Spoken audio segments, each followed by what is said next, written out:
Peace, divine understanding. Knowledge the wisdom. The success on that Luke Cage Netflix. Shut down Netflix, the internet. So many people was looking at the show. It was going crazy. Then a couple of Europeans said something to the effect that wasn't enough Europeans in that show or something to that effect. But anyway, now the fact that he has superhuman strength, that's a fact. That is absolutely true. He could take on guys like he fought toe to toe. Juggernaut fought the Hulk toe to toe. Fought Midnight Proxima toe to toe, and she's a bad girl. He fought her toe. So it's just yes, it is. Damn, that's not working. In all actuality, one time Luke and Thing teamed up to fight the Submariner in water, so he can fight in the water. So that talking about he'll have problems in the pool, no, that's not true. Strike that from your record. In Marvel Universe, Luke Cage never had a fight with Thanos. He did have a fight with Proxima Midnight and fought her to a standstill. One time he had to go collect some money from Dr. Doom, and Dr. Doom didn't want to give Luke Cage his money, and he was called Hero for Hire in those days. Is when he first started. And he beat up Dr. Doom, was shooting his rays at him. He beat him up, kept punching one same spot till he broke that suit open, and Dr. Doom ended up having to, give in. So that shows you the type of strength that Luke Cage has. Doctor Strange is a sorcerer supreme, so him and Luke really wouldn't have any battle with each other or war or conflict because they're not fighting the same they're fighting the same demons. Luke's demons are more on the physical plane, and the demons that Doctor Strange fight are mystical. But there was a time when the Mighty Avengers, and Luke was with the Mighty Avengers, he's either leading the team in those days or he's with them. Anyway, long story short, a demon that Doctor Strange had been fighting someone, and the demon came through, and Luke had to help fight the demon with Doctor Strange. So that has taken place. I've never read anything where Luke Cage had a fight with the Phoenix. They never crossed paths. Of course, when Thanos had the gauntlet with the Infinity Gems, he was on a plane of existence that, he had to fight people like Galactus and the cosmic heroes. That's when I remember Adam Warlock and the Destroyer and Guardians of the Galaxy. All of them were going to cut his throat. How could regular people be in comparable strength with Luke Cage, who I just told you had straight up fights with the Thing, punched the Thing out of a building, took one of Iron Fist's most powerful hits, sent him almost a quarter mile away. He walked back like it was nothing. You just hurled him through the sky. But after that, he came back and delivered you. He came back and they had a straight up hand-to-hand combat. Then he was killing me because then you remember Scooby-Doo? He's going to have Shaggy, as if Shaggy is the same strength as Luke Cage. Then he gets a Saiyan, one of the Saiyans in Goku. Now you're getting a Saiyan I mean, so are you saying he's less or more? I mean, the Seon has got a lot of power. He's up on a level with, I guess if you was going to give him the equivalent, it could be kind of like Silver Surfer or somebody like that. Because they kind of got cosmic powers with their martial arts. Now, a long time ago, DC and Marvel did something together, and they put Luke Cage and Batman together. It was more of a publicity stunt than anything because both characters are doing very well, and the people wanted to see them, go at it. I never read that one. It's so old. It's hard to find it, but I'm still researching. Now, Proxima Midnight is at a level of fighting, and with her spear, it takes it to another level. Now, if she didn't have that spear in her hand, she would catch a lot of hell with people like Namor and all them. But what happened was, when Atlantis had gotten attacked by Wakanda, it was a sneak attack that Wakanda had placed on Atlantis for the revenge of what Namor had done when he had the Phoenix power in him and he had drowned Wakanda. So Wakanda attacked him and they devastated Atlantis. And right after that happened, Proxima Midnight shows up. So I guess he's like, man, I ain't ready for this too. And he submits. Namor submits. She's looking for the Infinity Gem. And that's when the trick comes in because he tells her that T'Challa got it. And she probably believed him because she could see the devastation that was in his city and his kingdom. They destroyed them. And so she believed that he didn't have it. So, he said that he would pledge to her, whatever. But all along, it was a plot to get them to attack Wakanda because they had attacked Atlantis. That's really what went down. But anyway, the point made is he submitted. He bowed down on his knees to her when she came to represent Thanos. Now, years later, he ends up recruiting them for the Cabal because the implosion of the universes, and he wanted to fight who was doing it, and so he enlisted Thanos' Cabal to fight with him against the people who were destroying the universe. Then this guy goes on to say something to the effect that Captain America could take Luke Cage. But that's absolutely false. Captain America, first of all, would never fight Luke Cage. They're both Avengers in these modern days. But even back in the days, he wouldn't have tried to fight him because he was smarter than that. And plus, he's noble. They would have to have a reason.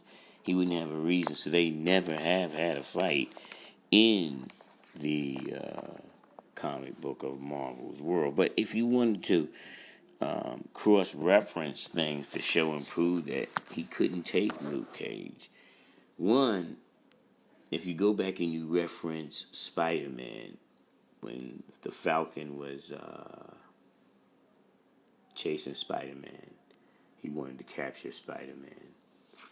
The story's good, so you could go into it later, but the point I'm making is he steals Harry Osborn, which shows you the strength that the Falcon had because he was able to carry Harry Osborn in his arm and climb up a rope on the side of a building to take him because he thought he was Spider-Man. Spider-Man sees the Falcon abducting Harry Osborn and comes to his rescue. Figures out that it's the Falcon and is like talking to him like, what's good, son? What are you doing? And he figures out to himself, oh, you thought Harry, he didn't say it to him, he said, but you thought Harry Osborn was me, right? So once they get to talking and fighting with each other, Spider-Man and Falcon get to talking and they figure out that that's Captain America's new partner. And so he says to Falcon, Captain America can tell you about my strength, and he have more sense than to slug it out. But some guys have to learn the hard way. So in other words, he's telling you that Captain America can't go toe to toe with me. You know, it just can't happen. I'm the Spider. But later on, not in that storyline, but another storyline, you see that Luke Cage and Spider-Man have a misunderstanding. They have a fight based on J. Jonathan, whatever, that crazy ass newspaper guy that's always trying to get at Spider-Man. So anyway, he hires Hero for Hire to get at Spider-Man. Spider-Man makes wise cracks about Hero for Hire being a mercenary. But the point I'm making is you can see that he's very agile, where they said, oh, he's not agile, he's not fast. He's very agile because he went toe-to-toe with Spider-Man, was able to connect on numerous occasions.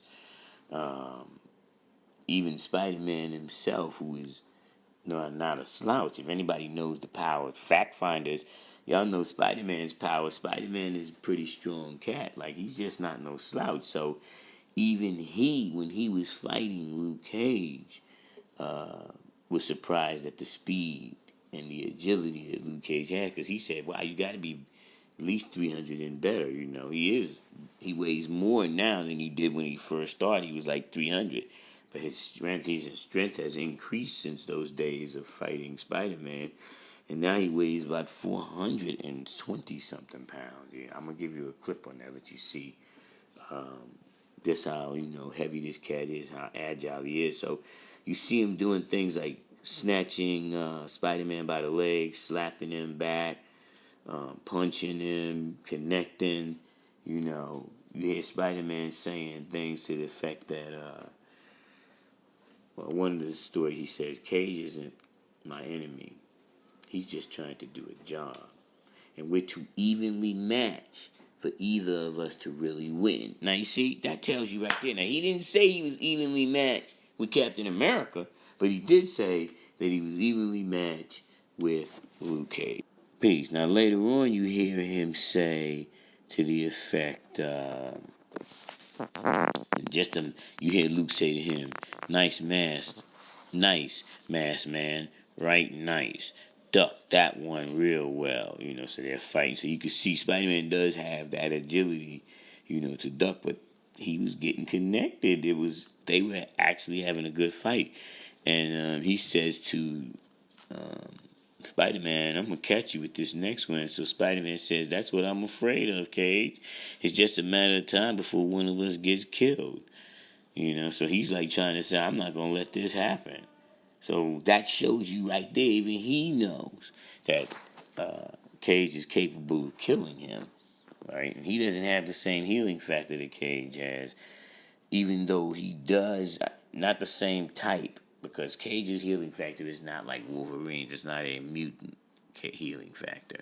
He just heals faster because of the chemistry of his body, like 1/3 faster than a regular healthy man would heal. He could heal like 1/3 faster then, in those days. But now it's even faster. His healing factor has picked up pace, because when he was fighting Proxima Midnight, when she puts you down, especially when she's using her spear, you usually don't recover. He's like one of the only people I've seen that straight up recovered from it. Similar like the Hulk did, because the gamma is in him.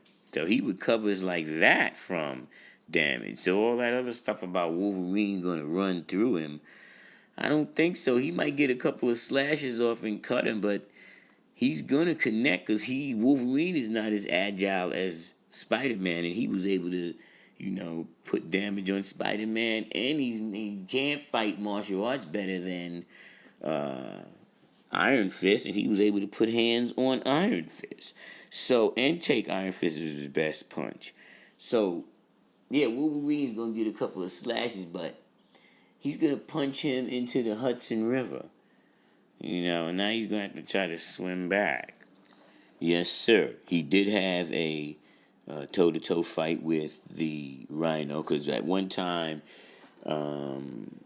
they had put some trumped up charges on Luke Cage, and he had moved to Chicago. And while he's trying to clear his name, he runs across a couple of villains who he's trying to rehab. I guess he was trying to rehabilitate Rhino, because he seen Rhino really wasn't that bright. He was an alright guy. He just got caught up with the wrong people. So anyway, long story short, he's trying to solve his case, use Rhino with him, because Rhino's a pretty strong guy, and Rhino started going berserk, because he's kind of like not, upstairs is not all working. And he has to restrain him and put him down a couple of times. So that shows you the type of strength. He put him down, like not even trying to hurt him. I'm going to just knock you out, son, and put you down because you acting too crazy. And one time he was, that same time when he was trying to clear his name, he's having a fight with the Hulk. And he, the Hulk is the strongest there is, so it's not like he's going to beat the Hulk. But to be able to go toe-to-toe with the Hulk said something. Like, you're not no pussy. They just can't run over you. You're not a run-over type dude. I'm sure if the Imperial Guard, if they got him trapped off and he has to fight him, he's still going to give them one for their money. But, of course, Gladiator has another level of power that he's dealing with galactic people. He could go toe-to-toe with Colossus. Are you kidding me? If he went toe-to-toe with the Hulk, he could easily go with Colossus. That's like the X-Men's powerhouse there. Physical strength, I'm sure if he was fighting the Inhumans, if it's all of them against him, yeah, but he's going to get at them too. Of course, Black Bolt, the king of the Inhumans, he has that sound where he could speak, but I think he could hold his own with him. Of course, he's going to be able to do him damage with that sound, and he's got other techniques of flying. He's got the royal family with him. It's not going to be he's not going to take them down like you think that it's going to be easy. No, he knows it's not going to be easy too, but they're not just going to run over him. He's just not that kind of cat that you're going to be able to run over. Of course, the Galactic are Asgardians, and, they're at another level of power. But when you're talking about straight strength for strength, hand-to-hand combat, blow for blow, blow for blow. We saw him, treat when he was fighting with Venom. And Venom is like a symbiont. He hit Venom so hard that the symbiote went all over the place. Cohesion wasn't working at the moment. He hit him that hard with a crowbar. He slapped him out of being cohesive. So don't give me that crap about Venom's going to do this and Venom ain't going to do him. Can't bite through him. And like I said, the comic book got him slapping him into, when he was just Venom. He was just Venom. Before that, maybe he started off with Spider-Man from the Infinite Wars way back in the days when that guy had those Secret Wars. That's what it was called, Secret Wars. And that's where the symbiote came from. So I don't even know if you know that. But the symbiote started off with Spider-Man. That's why his powers mimic Spider-Man, because Spider-Man was the first one that got with him. I know what I'm talking about. And anyway, like I said, Venom can't take Luke. And we know he can't take over his mind because he's had extensive training in that from hanging out with right people in the Avengers.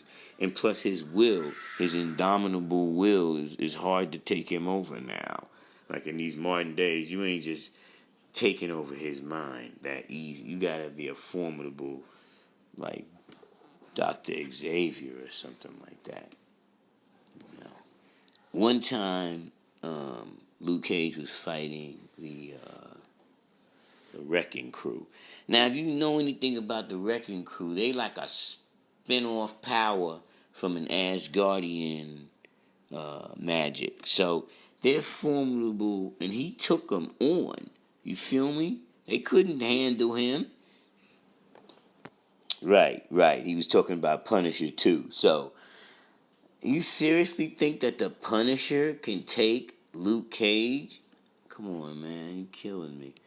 All right, say the Punisher was coming for him, and which there would be no reason for that to happen, but in your mind, your warped brain, you think that somehow they're gonna come and fight each other. So even if they came to fight each other, based on if you're gonna say that if the Punisher is coming for anybody and they don't know that he's coming for them, he could come from an assassin's perspective, but he's noble in his wars and he wouldn't do that. So that wouldn't happen. He wouldn't be just coming for you to be coming for you just because he can come. That's not how he operates.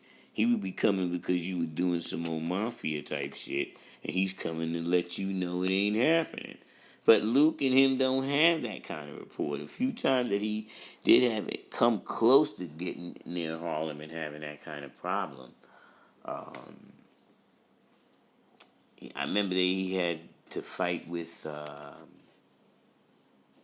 Daredevil, and he couldn't kill Daredevil. So how can he kill Luke? I mean, come on, stop! You killing me.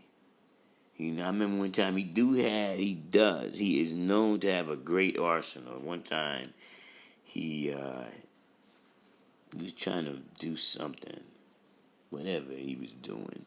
He came up against the Hulk, right? So the environment that he was in, the Hulk shows up. Hulk is an Avenger. He's like, just not going down like that, son. So he must have been ready for him because he shot him with some liquid plastique that was amped up to, move somebody like the Hulk, which is a half a ton of giant green power, the strongest there is.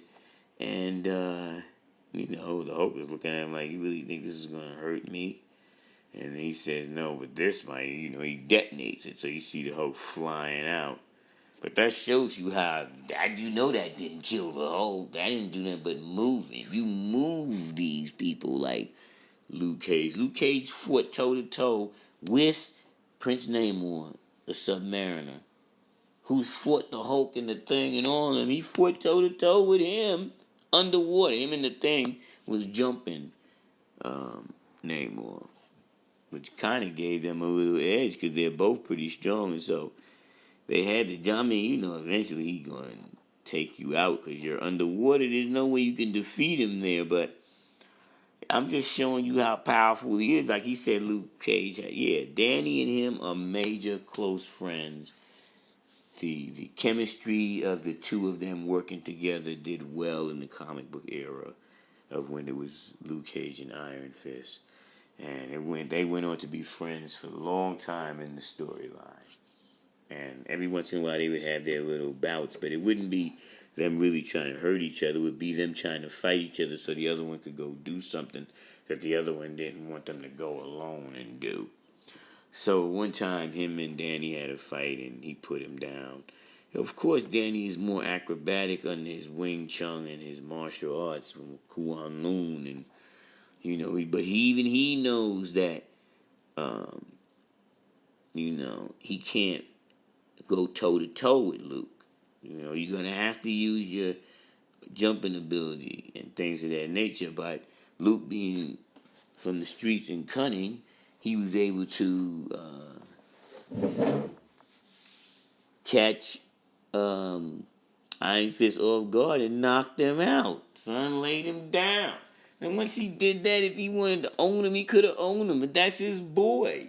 So what are you fucking talking about?